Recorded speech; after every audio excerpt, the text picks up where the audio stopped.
Correct. So we'll proceed to the opening remarks of the chair. Magandang umaga po ulit sa lahat. Good morning to our Senior Deputy Speaker Aurelio Dong Gonzales, Okay na. Deputy Speaker JJ Suarez, Quadcom Co-Chairman and Vice Chairman, distinguished colleagues, esteemed guests, welcome to our 12th Quadcom hearing. Today, we will continue with our probe on the illegal drug trade and the POGOs in the country. We will show you the connection between the two and the key personalities who have been so far uncovered, previously hidden and entangled in a complex web of corporate layering and protected by influential and powerful government officials. In our last hearing on these topics, there were testimonies given that linked past high government officials in the drug smuggling of tons upon tons of illegal drugs via our ports and under the nose of the Bureau of Customs. We have also seen how the money flow from this drug trade are being used to acquire land holdings, influence and corrupt government officials and employees who conspire with the drug traders in offering protection and fake identities that undermine the security of our country. We were shown how the money was being laundered into the POGOs and used it to fatten the wallets and pockets of the protectors of government. Napakarami na pong nakita at nadiskubre at naipalabas dito po sa Quadcom hearings. Kung kaya naman pilit itong binabatikos at minamaliit na mga natatamaan. Base sa aming nakakalap na mga impormasyon, ang paninira ng mga trolls na bayad, patuloy ang paninira ng mga trolls na bayad ng pogo at drug money sa mga membro ng mga taong tumitestigo rito.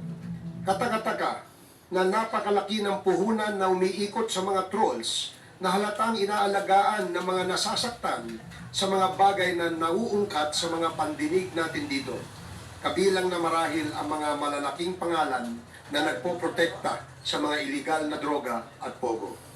Mga kababayan, ang Quadcom ay binuo sa pamamagitan ng isang resolusyon na katha ni Senior Deputy Speaker Aurelio Dong Gonzales na siyang original din na nagpapaimbestiga ng 560 kilos na shabu na ipinuslit sa Subic Port at dinala sa kanyang nasasakupang distrito sa Mexico, Pampanga. Sa una ay iniimbestigahan ito ng dalawang komite, ang Dangerous Drugs Committee at ang Public Accounts. Dito nakita ang relasyon at pagkakaugnay ng mga droga sa mga dayuhan na iligal na bumibili ng mga lupain sa ating bayan. Kung kaya't minabuti na pag-isahin ang mga pandinig ng 4 na komite sa mga nadiskubreng mga kaugnayan. Mula noong Agosto, marami na ang nadiskubre ng Quadcom. Marami na din ang nasasaktan at pilit na sumisira sa atin.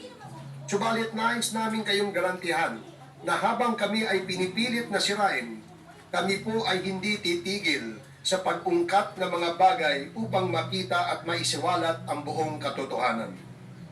Inihikayat pa namin ang mga tao na may nalalaman sa kalakaran ng illegal na droga na pumarito at isiwalat ang katotohanan kung sino-sino pa ang may mga kagagawan ng pagpapakalat ng illegal na droga sa ating bayan.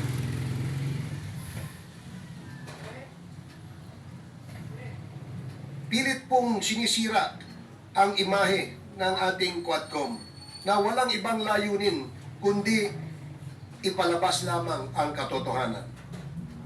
Kung kaya't hinihikayat namin ang ating mga kababayan na umarap, magsalita at magbigay ng kanilang impormasyon na may kinalaman sa usaping tinatalakay namin dito. Kung sakali na ang mga impormasyong ito ay mapapatunayang totoo, kami ay gagawa ng mga mungkahi sa mga nararapat na ahensya upang sila na ang gumawa ng mga nararapat na hakbang sa pagresolba ng mga ito. Sa ngayon, inihikayat pa rin namin ang lahat ng personalidad na nabanggit ng mga resource persons at witnesses na pumunta dito sa amin upang bigyang linaw ang mga nasabing akusasyon o kamalian kung meron man at nang marinig ng bayan ang kanilang mga panig. Hindi namin isinasara ang aming pintuan sa kanila. Pinipilit namin na sila ay humarap dito upang pasinungalingan ang mga bintang laban sa kanila. Sa gayong paraan, lamang natin masisiguro na ating makikita ang katotohanan. So nagpapasalamat po kami sa inyong pagtitiwala. Maraming salamat at magandang umaga po sa lahat.